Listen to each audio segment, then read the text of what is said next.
Before I start showing how I made my clear Galaxy Note 8, it's important to know that I highly recommend not attempting this project yourself. So many things can go wrong during this project. I'll try to mention most of them, but still, it's an expensive phone. So don't try this unless you have nothing to lose. Alright, now that we have that out of the way, let's get started.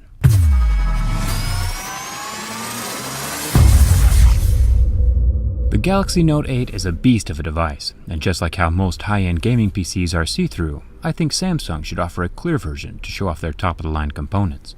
It would be cool if Apple did it too. Mediocre hardware is still interesting to look at. I just like clear gadgets.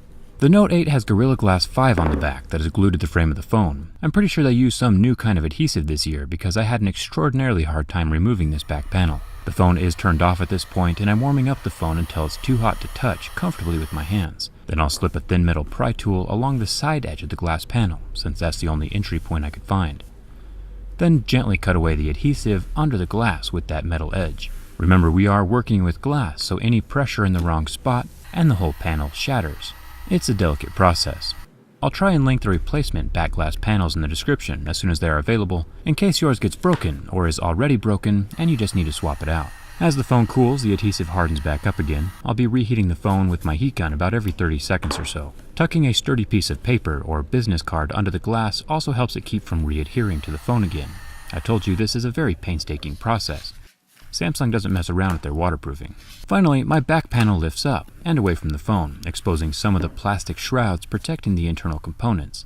I'll do a full teardown of this phone, talking about the components and the OIS and the cameras in a future video. One thing I did mess up though was the fingerprint scanner ribbon cable. I managed to slice through that with one of my pry tools. I wasn't planning on using it anyway, but still, I'll try to avoid doing that in the future.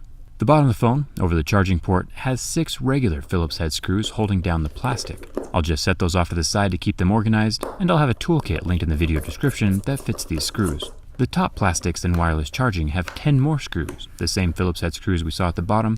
It's good practice to lay these out in a way that they go back in the same hole they came from. The wireless charging panel unclips from the metal frame of the phone at this point, and we can see the golden contact pads on the back that transfer the power from the copper coiled inductor to the battery. I'm going to leave my wireless charging intact this time around, and I'll explain more how I do that in a second. The bottom plastics of the phone snap off, exposing the charging port and headphone jack. Things are starting to look how we want them at this point. The loudspeaker's built into the bottom plastics. It's got that water damage indicator on it. I do want a speaker in my finished phone, so I'll cut off the unmandatory part of the plastics, leaving the speaker and golden contact pads intact, with a few of the screw holes, so it can reattach. Perfect.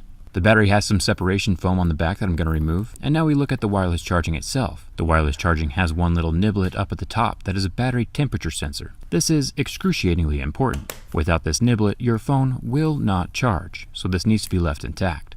Personally, I'm just going to cut around the golden contact pads, leaving everything intact but the plastic. I want all the features to remain functional in this build. I left one screw hole next to the contact pads to hold everything in place, but if you look closely, you can see the leads under the black stuff that go from the battery temperature sensor niblet to the motherboard. So if you are anti-wireless charging, you can just cut around those leads, leaving them intact, like I did with my clear Galaxy S8. But if you mess up that niblet, your phone will never charge again. My phone is turning on at this point and still functional, so far so good. Plus it can still charge, which means I didn't damage that battery temperature sensor. Now for the back panel itself, the super strong adhesive that Samsung placed around the outside edge needs to come off. The glass is curved along both sides, and it's glass, so I'm being super careful with it. Once all the sticky adhesive is gone, I can start removing the color. Using the metal pry tool scrapes off the color, but it leaves a slightly cloudy laminate layer underneath, above the glass. This would still look cool since it's kind of like that frosted effect that the older Game Boy Colors had, but I want my phone to end up completely clear. The laminate layer is extremely adhered to the phone and does not want to come off on its own. I'll use some heat to remove the camera lens. It has a metal frame, so as long as I don't put any pressure on the glass part of the lens, it'll come off in one piece. This premium stripper will hopefully help soften the bond between the laminate layer and the glass. I'll spray the foam over the back panel and let it sit for about 15 minutes. It really helps if you have chemically resistant gloves at this point. You can tell that the stripper started eating through my fingertips on my gloves. So I just rinsed it off and kept going. Once I got a large enough piece of the laminate lifted up, it just peeled away from the glass back entirely.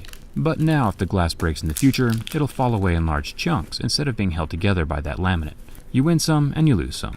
I'm going to debrand my phone at this point by removing the logos from the underside of the glass.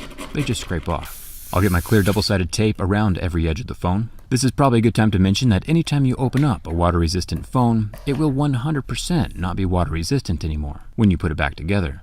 So this project definitely has its own pros and cons. The tape all around the edge should keep dust out, but I wouldn't trust it around water. My back glass panel is clean at this point. A bit of glass cleaner got rid of all the fingerprints, and then the camera lens with this sliced fingerprint scanner ribbon gets put back into place, and the whole back panel can get set back on the phone.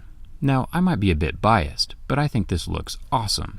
And this is without Samsung even trying. They could take 2 seconds and design the internals to be viewed from the outside, and it would probably look even cooler, like the black insulation over the copper wireless charging coils. It can be scraped away like I showed in the video I did with what's inside. If Samsung used clear insulation around those copper coils, it would take the aesthetics to a whole new level. I did put my SIM card into the phone and got 4G signals, texts, and phone calls all worked, and even Wi-Fi and Bluetooth were still functioning. So everything's working as it should. You can see both camera units, the iris scanner and front cameras, the S-Pen holster, the loudspeaker, circular vibrator motor, and wireless charging pad itself, with, of course, the charging port down south next to the headphone jack. So what do you think? Should Samsung give us a clear phone option? Maybe if there are enough comments asking for it below this video, Samsung will consider it. Share this video with someone you could see rocking a clear phone like this one. Thanks again for watching, and I'll see you around.